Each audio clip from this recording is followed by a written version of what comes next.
had talked about the African American Black subgroup earning extra credit points in both math and ELA, so earning those 25 points of extra credit.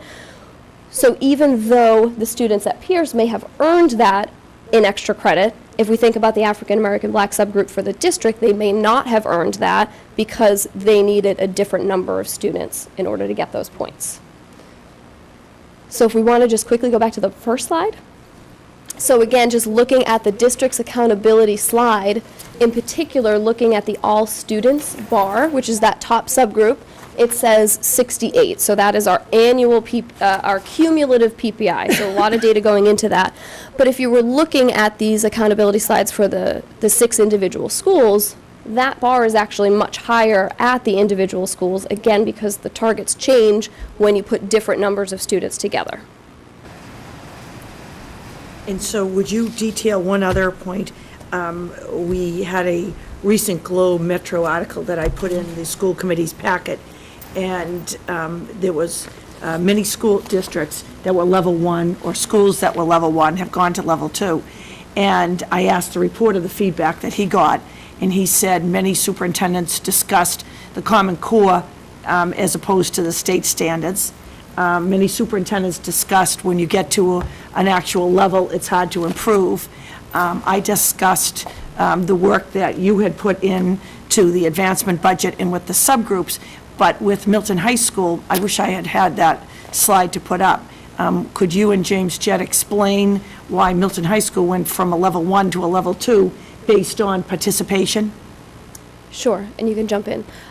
So if we were looking at the accountability slide for the high school in particular, you would see that we were a level 1 school, but if you look right next to where it says level 2, and I know this is the district slide, but they explain why you were a level 2, and for the high school in particular, it was on participation rate for the MCAS exam. So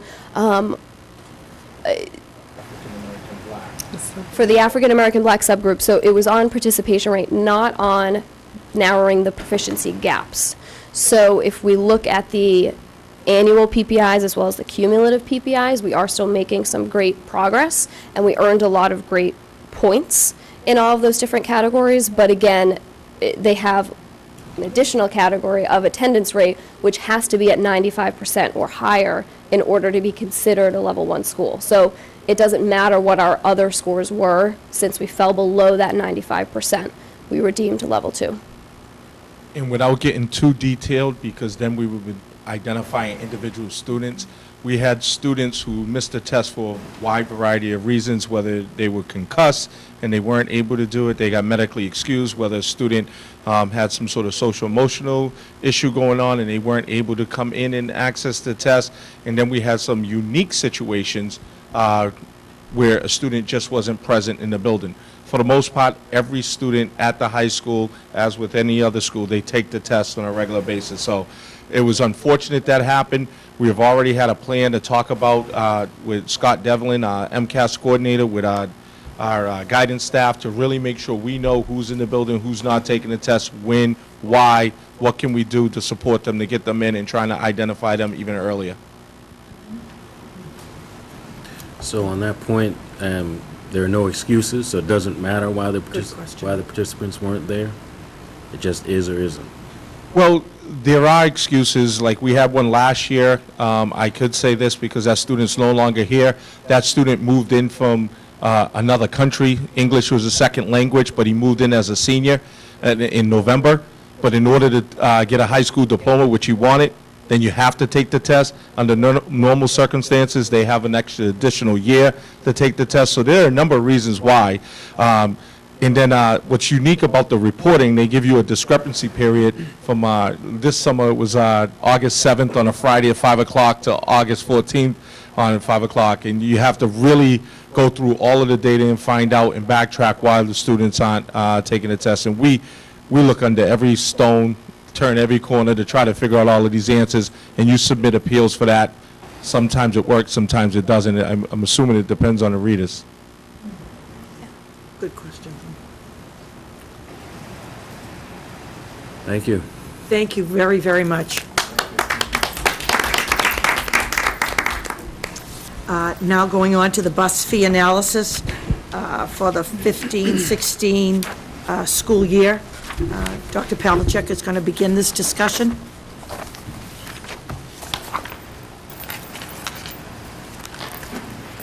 At the last couple finance subcommittee meetings, we've started to talk about this issue, and there have been a number of questions raised about it. I just wanted to give a little, Excuse me. They can hear you. A little louder.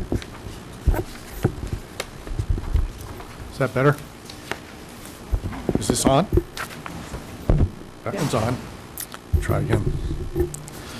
I wanted to give a little background on this.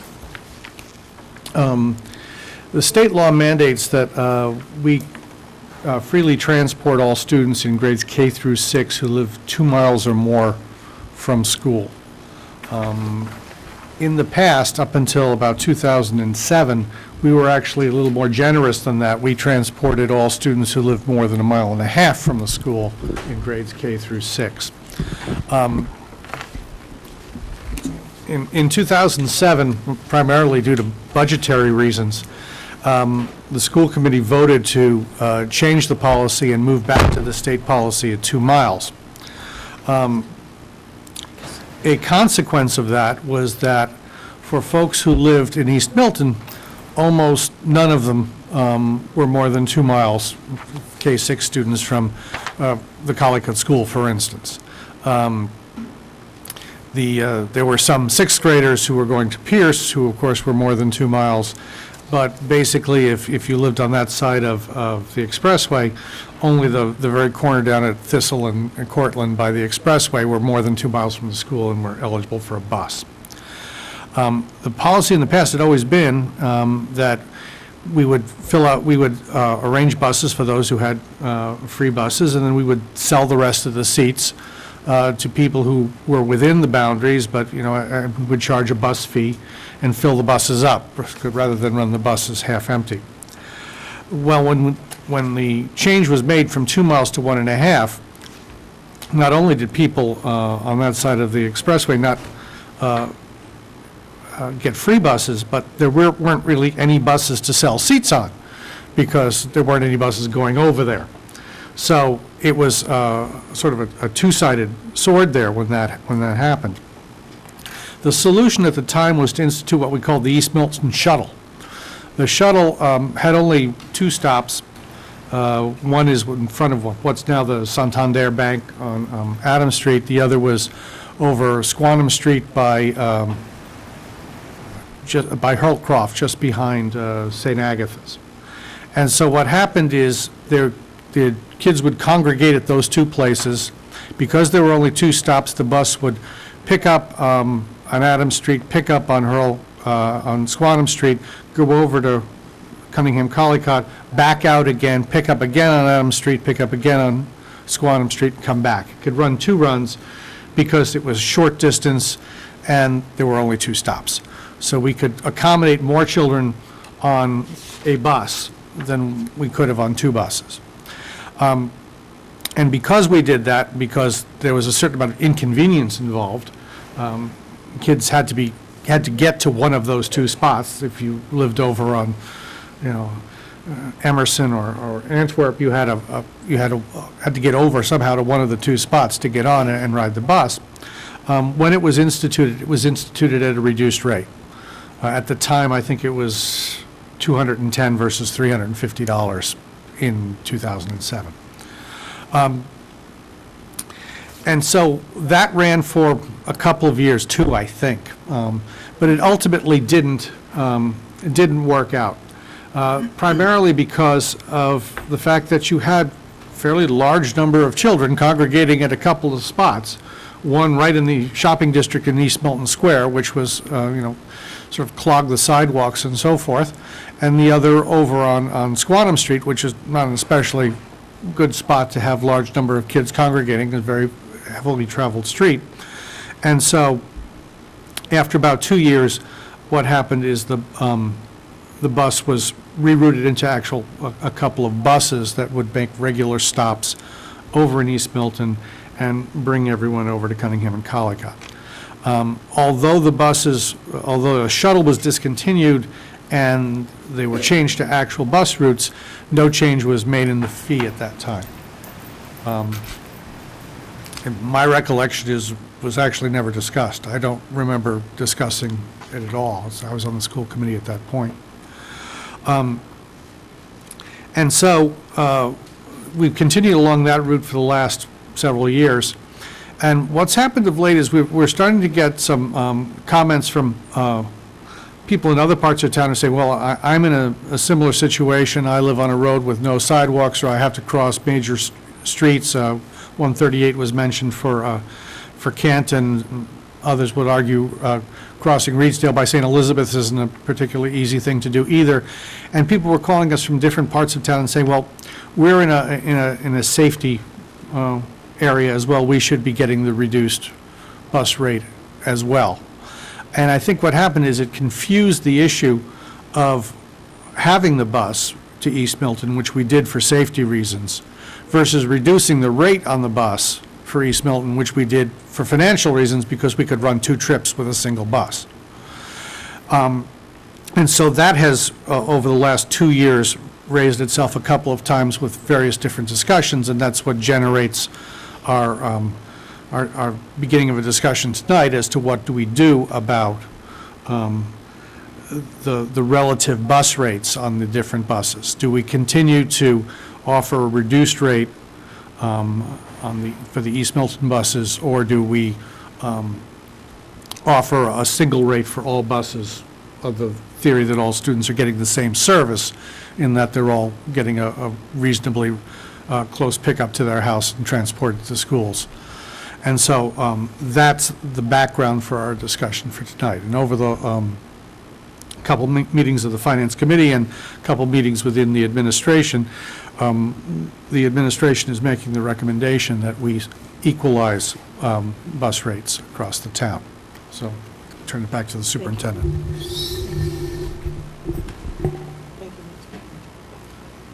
Have anything to add to that?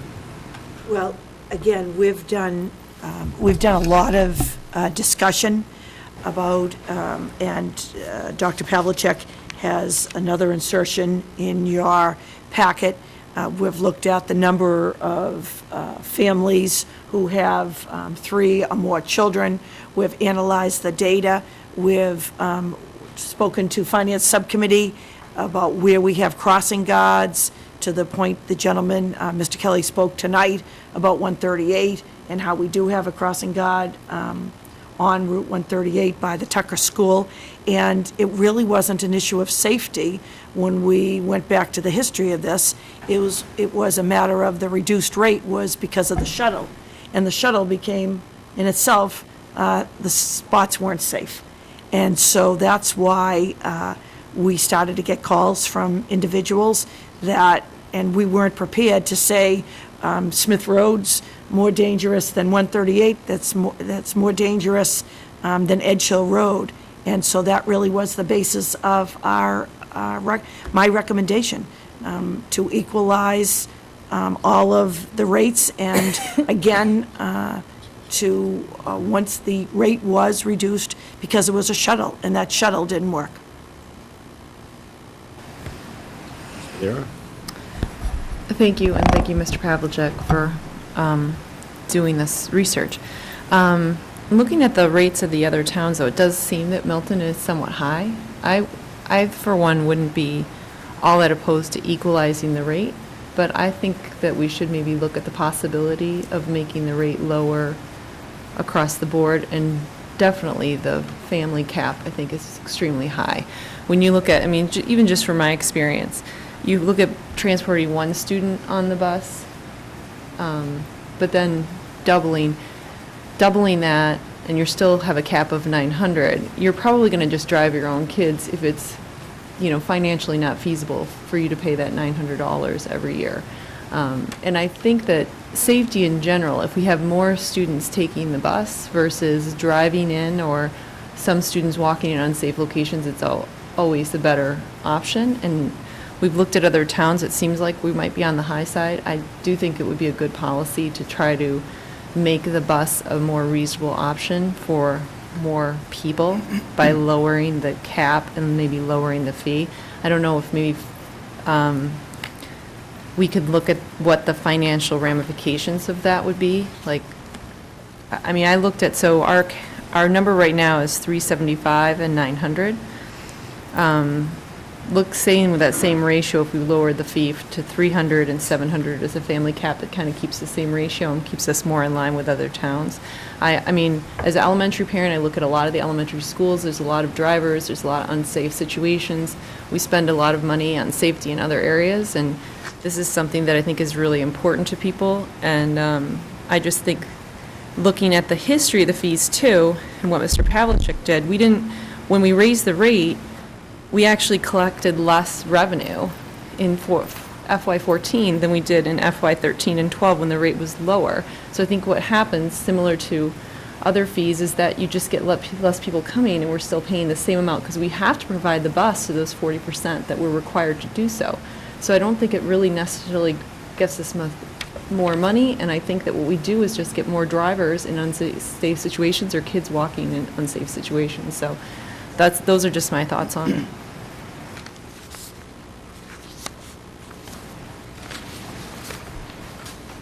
Ms. Sheridan? So I have a question. Are we going to take a vote on this tonight, Mr. Walker? Well, I don't know. If Ms. Padera has a motion, perhaps, but I don't know yet. Okay. Right now, we're in discussion. Okay. So I was thinking similarly to Becky about the whole the rate of diminishing return where, you know, as the price goes up, then fewer and fewer people participate, families participate. But I've always been intrigued, and I think the number has increased certainly since my kids were little, about the number of people who drive their children to school. And I wonder if that is because of the fees, and I don't know if it would be a worthwhile endeavor to just do a quick survey of parents to find out, you know, do they drive their children to school? Why do they drive them to school? Does it have to do with the cost of transportation? Again, my children are older, so I don't have really a sense of that right now, but it is pretty astonishing to see how many cars are lined up, dropping off and picking up every day when we do have transportation available. So that would just be one thing to consider. And just looking at, I think for me, having whatever decision is made be equitable across town, because I heard from parents as well, what you said, Glenn, the point about, you know, other parts of the town, people were responding and saying, well, my situation isn't safe either, you know, where kids are being picked up. So I think that, you know, whatever decision is made really should be equitable across town, so.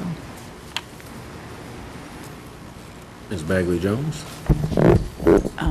I think, too, I mean, I would agree with you about the equitableness. I'm not sure, I'm not on the Finance Subcommittee, so I don't know what it would set us back if we did go lower than what's being recommended. I mean, when I look at the list here, and there are definitely some towns that are lower than us, but am I reading this right, that Hingham didn't have a response? Does that mean no cost, or they just didn't respond? It says NA. NA on that chart means they don't charge. Okay, so Brookline and Hingham don't charge at all. Okay, that's interesting. I wonder where they get that from. But then we look at Wellesley at 500, Sharon at 500. Am I reading this correctly? Weymouth at 325, Winchester at 525. So it seems like either some folks are just paying for it all, or, you know, we're charging a fair amount of money. So if we could decrease the amount, obviously it should be equitable across the board. But how much can we afford to decrease it by? I don't know. As a working parent, I didn't use the bus when my kids were little because they had to go to the after-school program. So I had to pick them up at the after-school program. When they got older, they took the bus because they could get home by themselves from where the bus let them off. So for me, it was always about working and needing them picked up. So I don't know if we can really poll parents. We could poll parents, but do we have the time to poll them in terms of the money that we need to come up with now? And that would come from Finance Subcommittee with how would this impact us if we did decrease this fee? Ms. Kelly? So just a little context, this is a proposal for next year's fee. It wouldn't impact this year, that's first of all. Second of all, every dollar that out of the operational budget that we spend on a bus is a dollar we're not spending on teaching and improving our educational system. Additionally, Milton, because I think our system has gone to great strides to equalize classroom size, but it's complicated compared to some of these other districts that we compare ourselves to by the whole French and English. And so there's a bus, I believe, in, Ms. Gorman, please tell me if I'm wrong, that goes into every one of our neighborhoods that visits both Glover and Tucker and Cunningham and Collycott. So I would venture to guess, although I don't have the data, that we probably spend more on busing than some of our comparable districts because we don't have districts that are finite, that basically you would, I think, Ms. Gormley, you give the example of, school systems out there that have class sizes of 25 at one school and 19 at another. I think in our assignment plan, we've been very resourceful in creating sort of the middle areas between our different districts that would be able to offset some of that. But the point is that we're a unique system, and because of it, we spend, I think, more on elementary buses for sure than other districts do. And so I totally understand the desire to decrease the fees. If we had our druthers, we wouldn't have any fees. But I think we need to balance finally what the impact of that would be. And in my mind, we decrease it and then we impact our ability to have another teacher helping out with science or whatever it is. Ms. Padera. So I guess I would make a motion that we not vote on this tonight and give people some time for feedback, and also give finance and maybe Mr. Pavlicek a chance to work on what that would mean, decreasing that fee, just because I agree, I don't know what the impact is, but if it's, $100,000, and obviously that means a lot different than $14,000. So that's what I would, and I also, just one other point on that, in terms of the cap, if you have a greater number of families that it's in their, it's a better financial interest to have multiple kids on the bus versus one kid. That makes the bus routes shorter, and we probably aren't as financially impacted because we don't have to have as many buses going further away.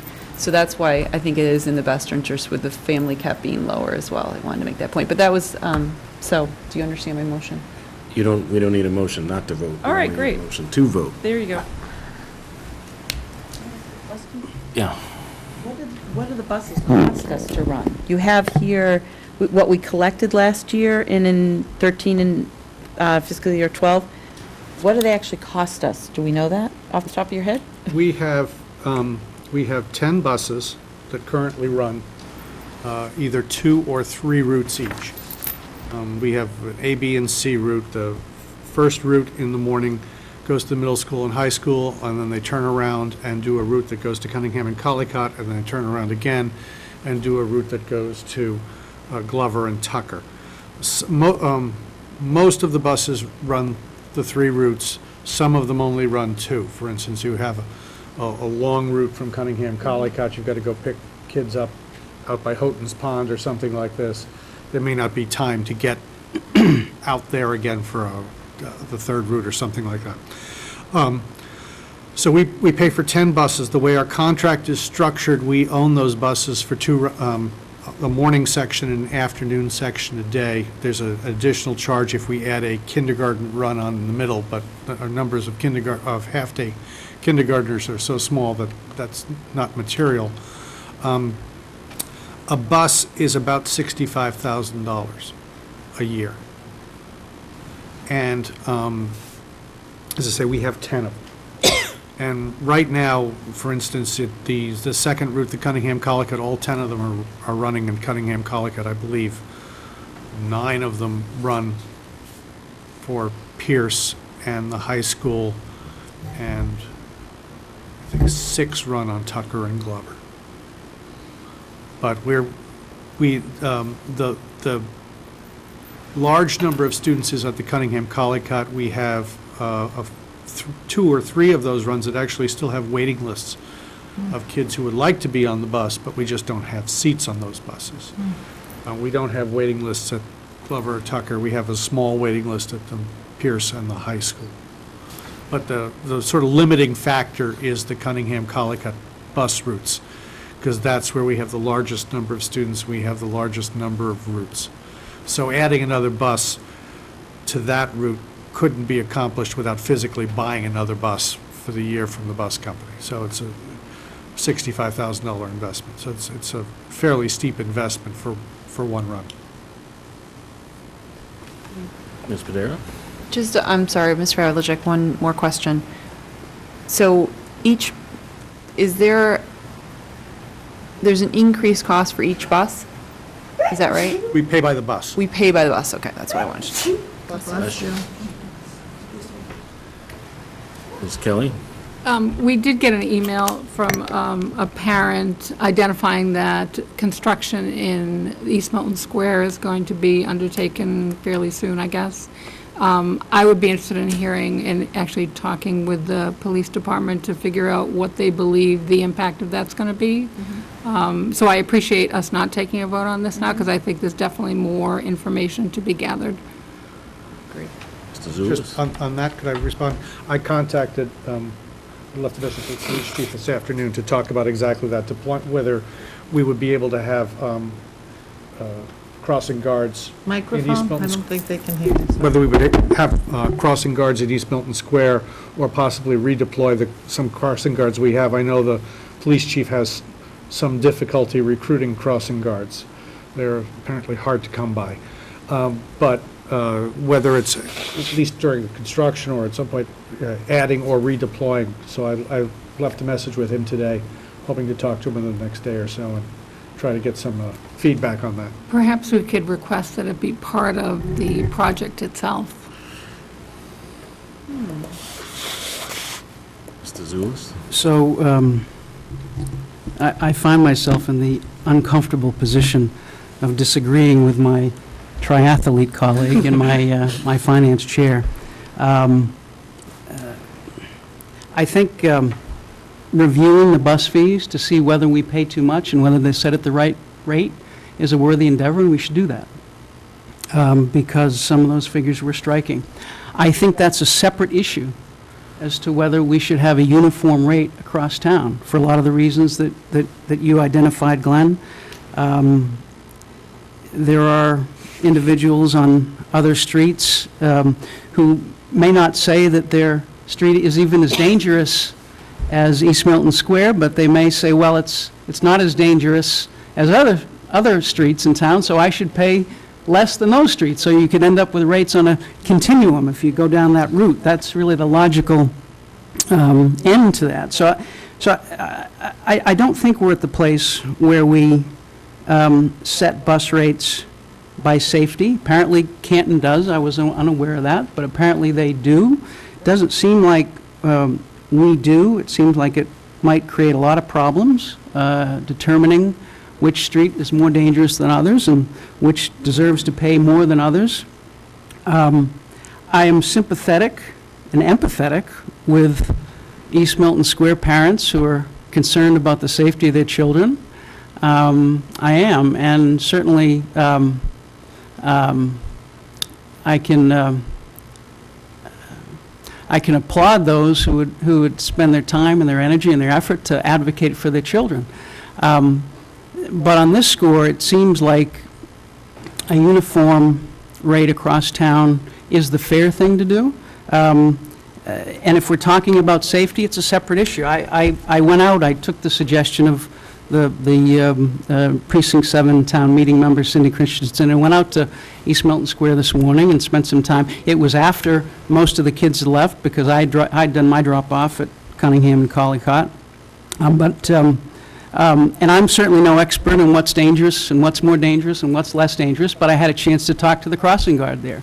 And she's the crossing guard who is at the Milton Cleaners, right at the corner of Granite and Adams. And she apparently has been a crossing guard for 13 years, all around town. Katie is her name. She said I could use her name. And So, you know, we had a discussion about the various things. She said that the main difference in the East Milton Square is that there are more trucks. She didn't see it particularly different in terms of safety. But I can tell you, if we're talking about safety, it seems to me, and I'm no expert, but it seems to me that a lot of kids, and, oh, let me add, she said that the kids that she has that cross, most of them are St. A's kids. She has a couple of Collycott kids, but most of them are St. A's. It seems to me the more direct route to Collycott is up by the fire station, and there's not a crossing guard there. So it seems to me, if we're going to do this, then, and we're talking about safety, then it seems to me we need to talk to the police chief and talk to the traffic commission and make sure that, you know, if we need a crossing guard for that area, we get a crossing guard for that area, if we're concerned about safety. I don't see paying less for a bus, for the same bus, as an issue of safety. I think we have an obligation to make it safe across town, whether it be in East Milton, and I don't see that being linked to the amount that you pay. So I think we can vote on whether there should be a uniform rate across town for next year, and then I think we should review whether it's, you know, whether the rate's appropriate. But I think if we don't do that, then we kind of conflate the issue. Rather than, is this the right rate, then we get into, well, is this the right rate for this part of town, or this part of town, this part of town? So I would move to accept the recommendation of the administration that we have a uniform rate across town, and with all respect to my East Milton friends.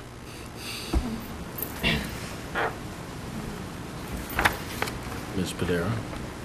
I'm just going to excuse the fact that you didn't have your little espresso cup to not hear what I said, because I didn't say we shouldn't have a uniform rate. I said we should have a uniform rate. But Right, what the oh, I know that. motion is what the rate should be. So I think we should review the rate, but I don't want to vote on, because that motion is with a rate in place, and I think that maybe we should look at whether that's too high. So I don't have a problem with having a uniform rate across the district. I agree that we can get into a lot of different things with where it's safe and where it's not. And you know, I honestly have been looking at the bus situation for a while, because I do think that there, you know,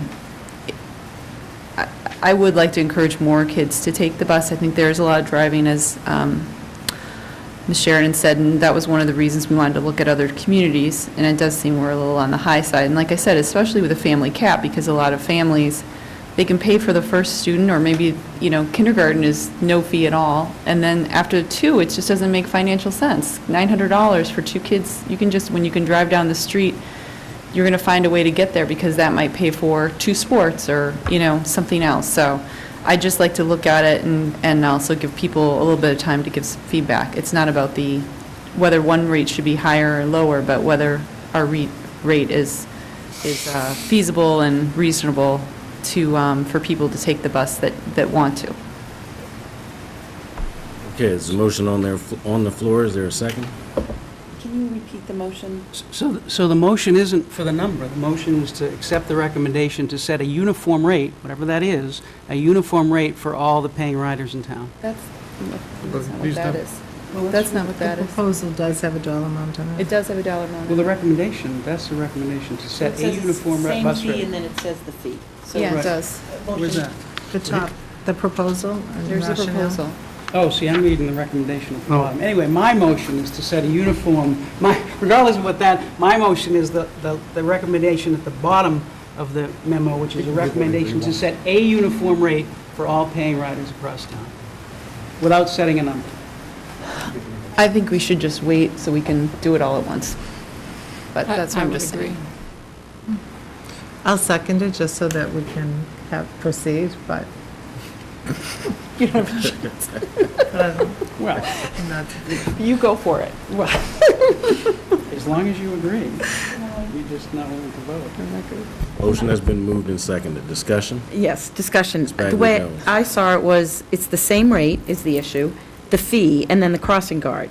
Because people seem to think we're in charge of the crossing guards and that we pay the crossing guards, and we don't. The police pay that. So who said it about having you said it, Mike, I think, about having the traffic people and whatnot. I'm not being very articulate. It's like, but that to me seems just as much as an issue. The fee is huge, and the $900 for a family is huge. having a fee, we have to have a fee. But could we look at, of course, we're going to do the same rate, then what the fee should be, and then how do we get crossing guards where we need them? Because we can't do this all alone. I lived in East Milton for many years, and it is dangerous, and you do cross up by the firehouse, and it's still dangerous. But then crossing Route 28 is I mean, we could go on and on about where it's dangerous to cross. So how do we get crossing guards out there, I guess, would be my concern. I'm not voting against your motion.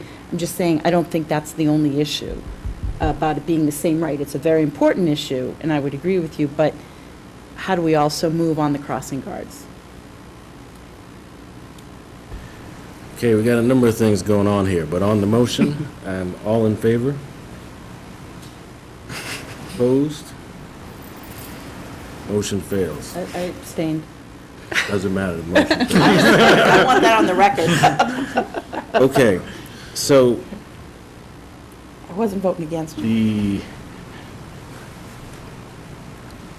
At least two members have asked that we defer voting on this matter tonight. So I think that that's what we'll do.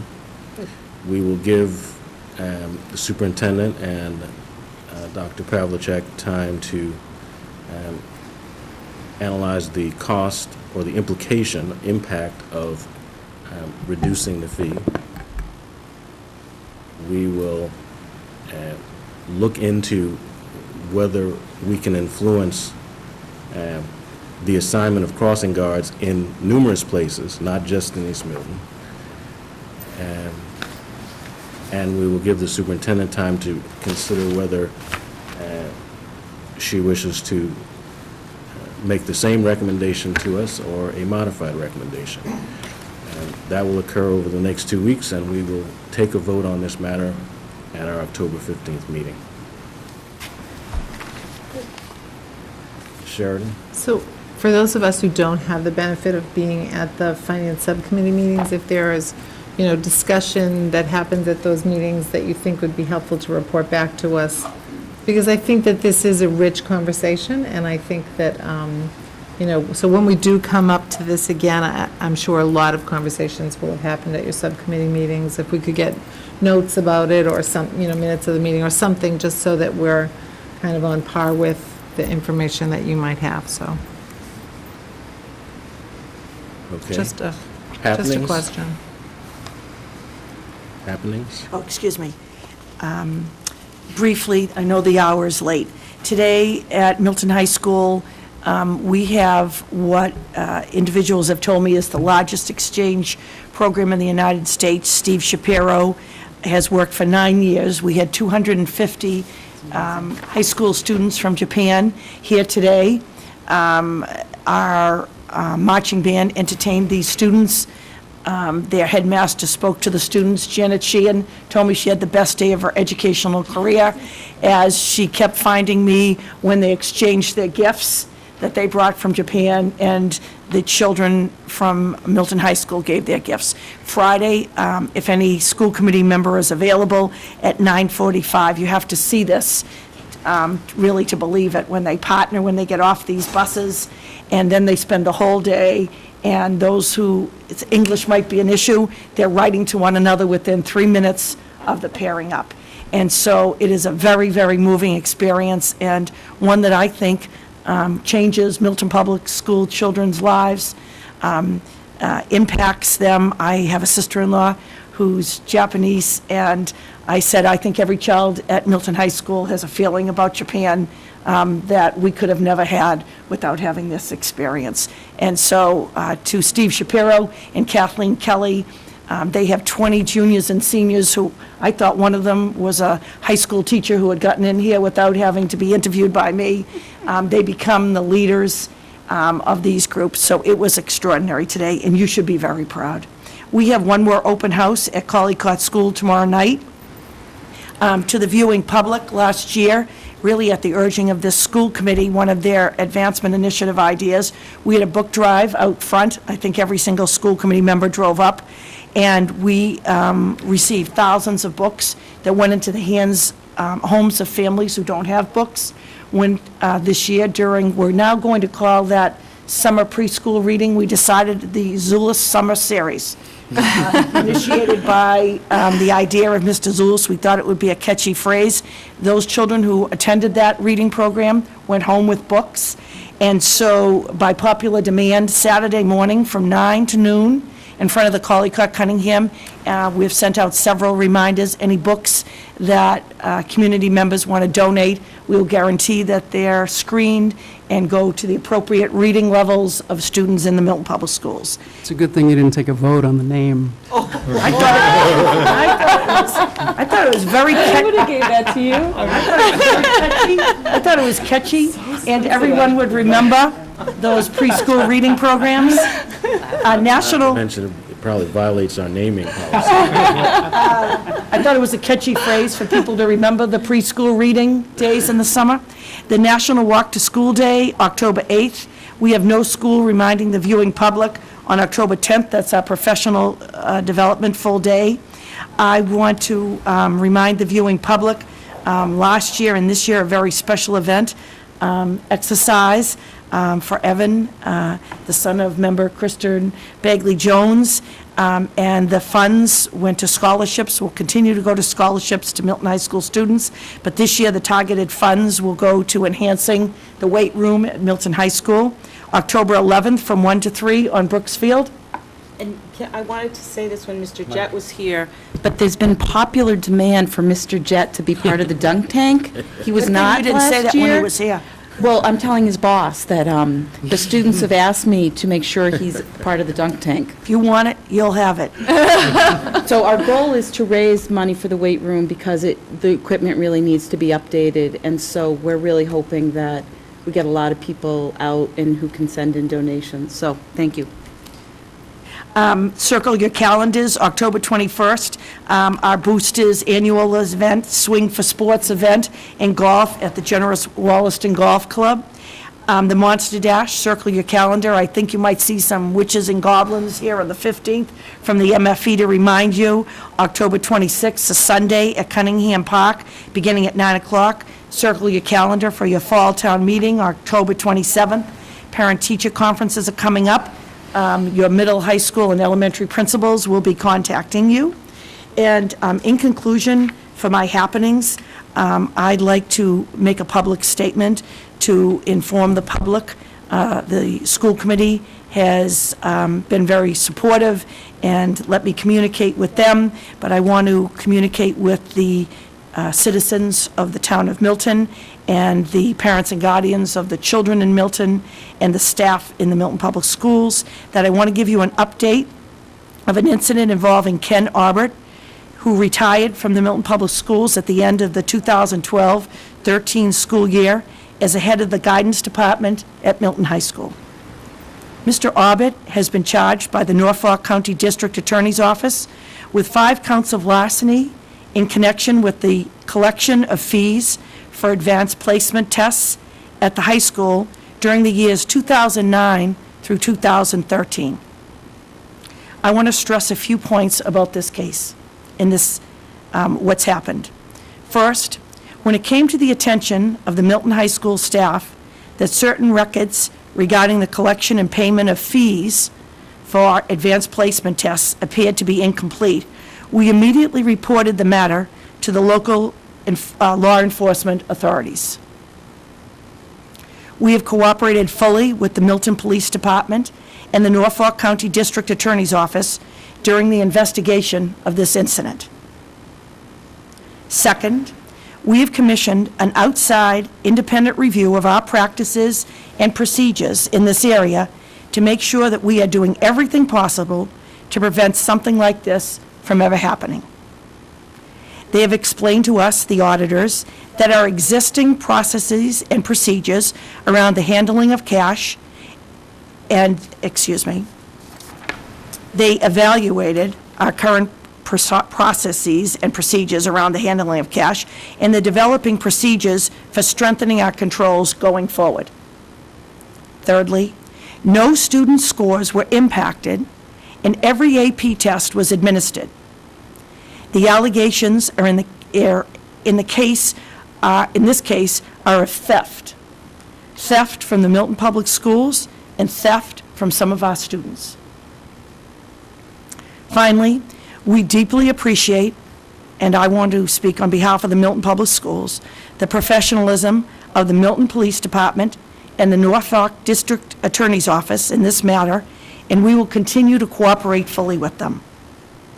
I hope everyone understands that because this is an ongoing criminal investigation prosecution, there are limits to what I know and to what I can say.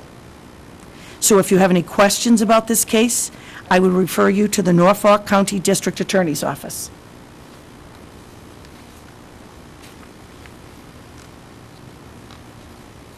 Thank you. Thank you. Moving to the chairman's report, and we have to appoint an MASC delegate, and I believe that Ms. Padera is running for re-election. Second. So, Nobody wants to go with me, huh? unless there's another candidate who'd like to be considered, Ooh, I win again. entertain a motion. If you could just let me get through this, please. I'll entertain a motion to appoint Ms. Padera as our MSC delegate. So move. Second. All in favor? Great. All right. Thank you, thank you, Ms. Padera. Some good entertainment this year. Yeah, there is. It's really good. Glenn, could you put up the slide on the school committee goals? Where is that handout? Do we have that handout in this packet? I don't see it. Yeah, well, we should. I didn't see it. It was in mine. Did you see it? Oh, I found it. I Okay, misspoke. all right. Yeah. Mary said she would come.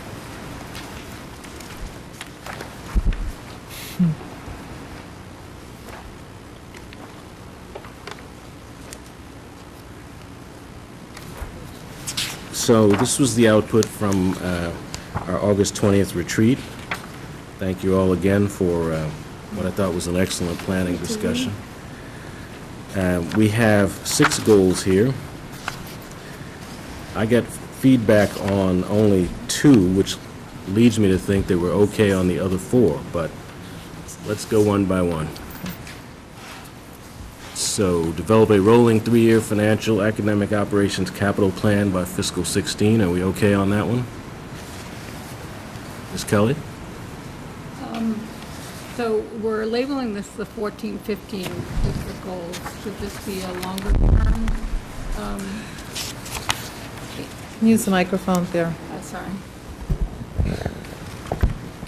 In that we're establishing something to be completed by FY16, right?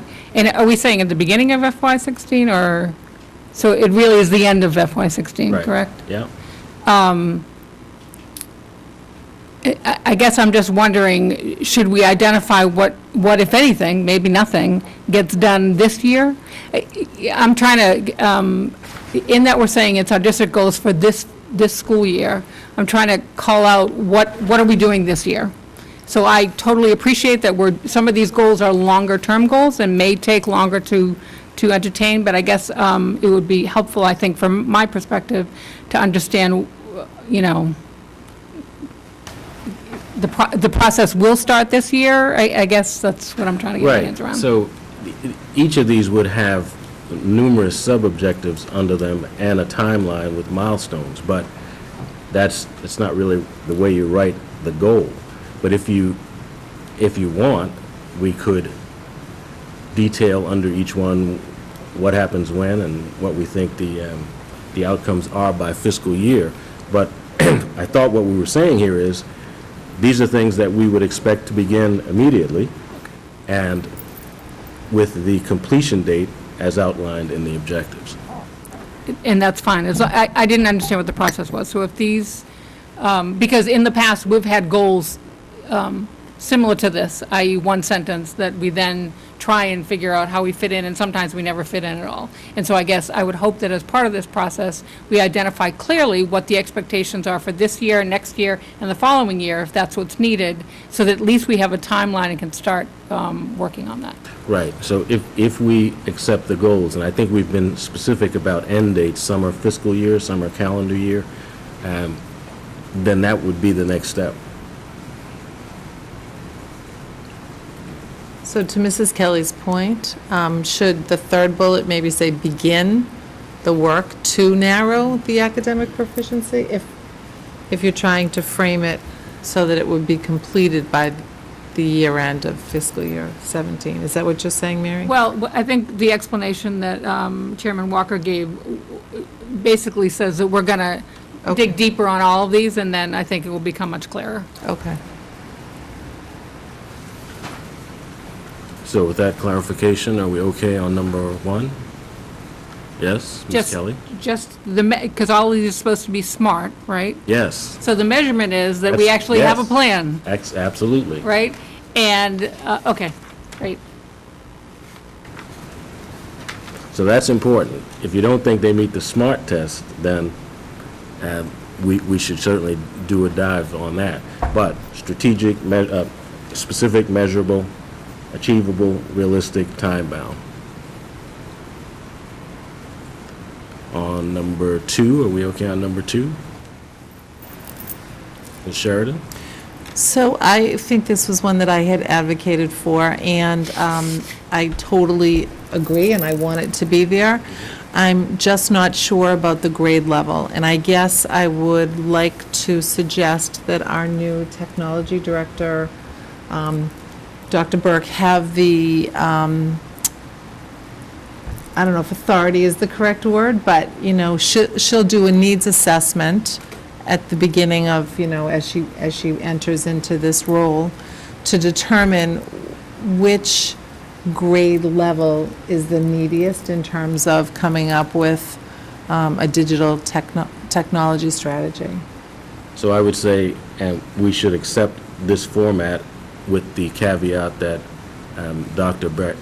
Burke could advise us that there should be a different scope regarding grade levels.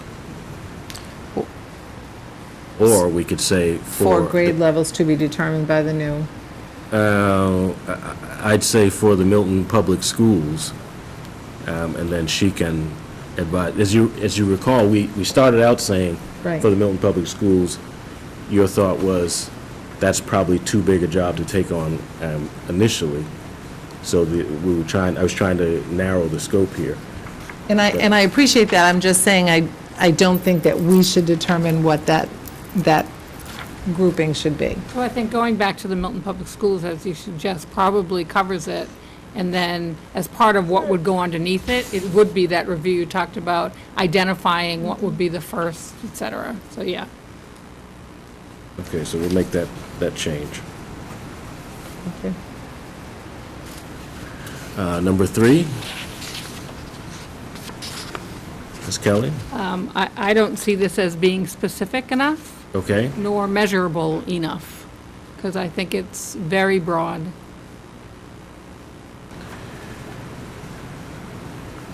Well, that was partially by design, but let me tell you what I think we were trying to get at. We were trying to address 2 separate issues. One was where there are proficiency gaps by subgroup, we should address those. But there was also some feeling that participation may not have been as broad in certain subgroups, and we wanted to make sure we captured that too. But I'm willing to Yeah, I almost think it's entertain more two specific. separate. I almost think it's 2 separate things, but that's Could just be. me talking. So proficiency and participation we should separate that out? And participation, yeah. Okay. Well, why don't we create a separate goal for participation?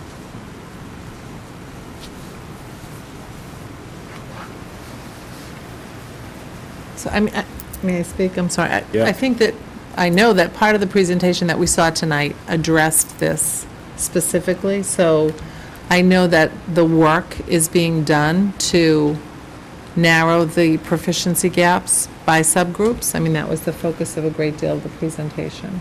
So, I'm not clear, like, we're saying this is a district priority, a district goal, yes, but that work is already in place, so, no? I think some of it's in place. Certainly not on the French-English, because we No, haven't that's, even I thought answered you were that just question. breaking those two out, is what I thought I heard you say. No, I was suggesting that we say narrow academic proficiency, including by subgroups and by French-English programs, and narrow participation gaps by subgroups by French-English. Sorry, I misheard you. And on the second one, you wouldn't have by participation, but that would, well, the subgroups we have no control of in terms of participation, but anyways, I'm sure we'll capture that.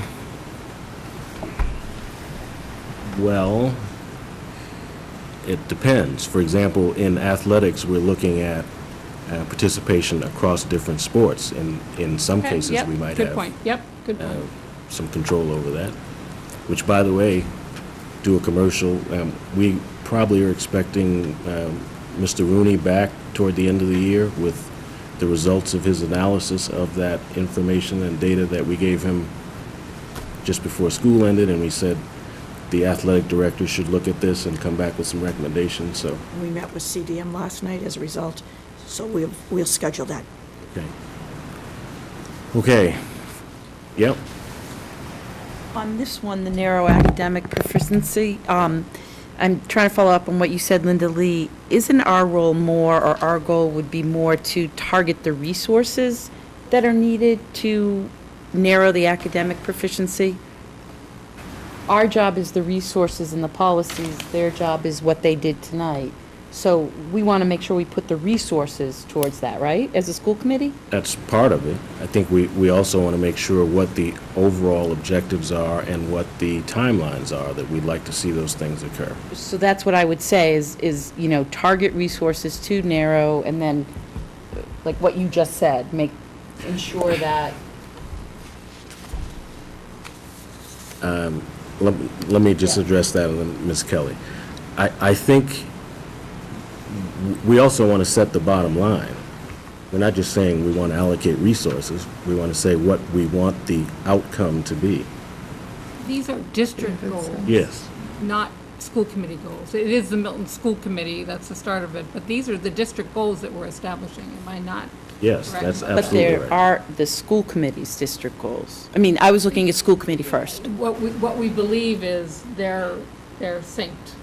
Right. And if they're not, then we would sort of be working at odds with each other. They're in sync, I don't mean to, they're in sync, but we're the ones in charge of the resources. So that's why I wanted resources in there, to target our resources to get there. But we're also the ones, I mean, we've done this in the past, where we have a specific narrowing gap percentage that we've established in Ms. Gormley's. So, to me, this is sort of the marrying of the ways we've done things in the past, where maybe the superintendent has had one set of goals and we've had another. Right, And I right. think this is combining them together. And to that point, I think we need to establish what are we narrowing them by? And maybe that comes down in those bullets underneath that we start talking about, but. Well, and we could be specific, because what the superintendent's goals say is that we will cut them in half we'll reduce them by 50%, the gap by 50% by year in fiscal 17. So we could be that specific. And if that's the case, then perhaps that might be a better way of capturing it. But that was beginning last year, correct? That was beginning, well, that might seem like a simple question. No, actually, we had a different goal at the beginning of last year. Then we sat down with the former Ms. Walsh, now Ms. Miller, and the superintendent, who looked at what the state was requiring by fiscal 17 and said, we probably should make our goal consistent with what the state is requiring, and we said, yes, that's a good idea. So it was more toward the end of the year that we made that adjustment. But it has been an objective of the superintendent since the beginning of the year. So I'm just saying, if we say now that it has to be narrowed by 50%, it would be for next year's data? It wouldn't be this It's by year in data fiscal that we're looking 17. at right now? It's by year in fiscal 17. Beginning when? We would expect the MCAS results for the end of fiscal 17 to be 50% lower than they are now. Than the data The that gap we looked at would be- tonight? Right, correct. I'm just trying to get clarity around, Ms. Gormley's goals were out a year ago, and we looked at those and talked about them, and if we're saying 50% from now to then, that's a different benchmark than it is if we started last year when we Well, set the those superintendent can goals. certainly speak for herself, but I think that she, Ms. Miller, and I saw this as an improvement, because what we had was, we'll reduce the achievement gap by 5% a year, and we were missing that target. So I think we all felt that this gave the superintendent room to achieve the objective. But do you want to speak to that? So we use the target, which you can see from the previous presentation, that was created by the state. Right. And we're going to have that presentation within the next month. Yep. And which subgroups it was achieved for and which it wasn't. So are you comfortable with that wording? Yes. And to the point that I could come up with the measurable numbers, I have the target. I know what the target is for 15 now. Ms. Keller? I think, at least if you look at the results with year-over-year comparisons in those gaps, you'll see high and low and high and low, and I think that, again, this, I think, can be further discussed in some bullets underneath, because I think it becomes very difficult, and to the points of the presenters today, it really is determined by the cohort of people who are in different grades, et cetera. So I think there's a lot of deep diving to get to language that captures really what we need to do in terms of being measurable. Well, I think that's right. And I also think that part of this is what proficiency gap are we comfortable with, if any, and how do we make sure that we haven't let any particular cohort or any particular group of students in any given year, that we haven't forgotten about them. So we'd like to see continual growth, we'd like to see continual progress. And I think we have to assume, I believe, that this is as much aspirational as it is specific. I think, because when you think about the achievement gap in general, it's always a moving target, because the students at the top of the achievement gap are also moving up and growing. So even if it was static, then you could slowly close it. But if the students at the top are continually moving up, then the gap you have to close is continually changing. So it is continually a moving target. And when I was young and naive 3 years ago, I thought that we might be able to just eliminate it. I don't think that's going to happen. But I think aspirationally, we have to, in some way, this may be imperfect, but in some way, we need to be able to continually say that we want to see every student growing and improving.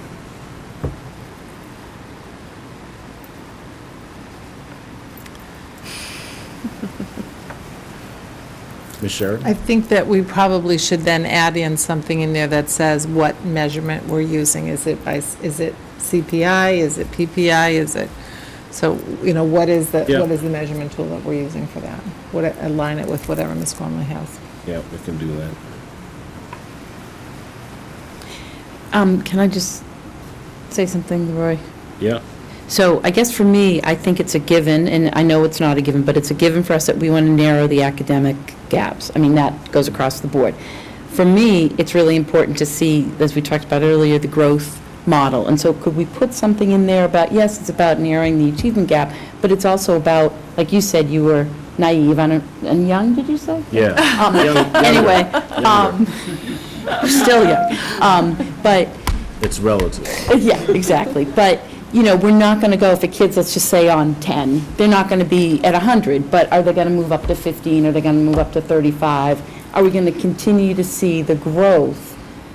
Because it doesn't happen overnight, but we want to make sure every kid is at a steady progression up, no matter what their level is. So how do we get that across in here? Because to me, that's a goal that this school committee and this school district make sure that every kid is progressing.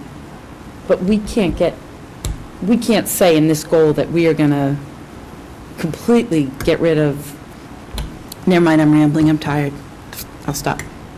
So can we get growth model in there somehow? So if we say reduce the proficiency gap by some percentage, doesn't that by definition mean that there's growth? Well, it's a percentage, but is it, a kid who is needs improvement can move up each step of the way, each level, each kid being moved up. Narrow the proficiency gap, I guess, I don't know. Somebody help me out with this if I'm not making sense to myself.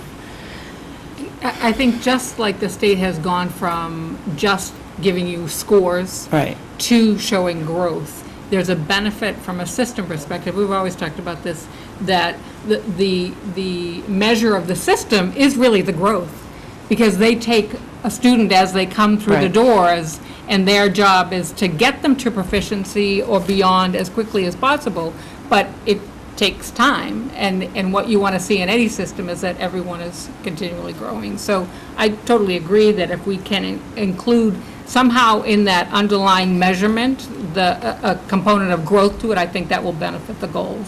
Okay. Thank you. That was And much more I think articulate. that Courtney Miller's presentation showed you how that, those scores do incorporate growth. Right. That you get those points for percentages. Right. My sense is we want to stay away from PPI or whatever Right. it was, So the that's- last presentation or whatever that was.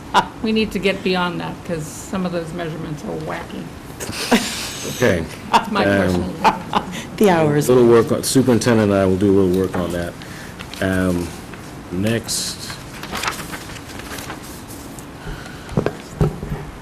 Yeah, okay on number 4. Sheridan? I have another question. So because the science Common Core state standards have not been fully developed, I am not feeling like our district-wide goals should include, and I'm sure to some extent they're doing this anyway, but a lot of time and effort and energy will have to be put into developing those assessments, which may then change if the Common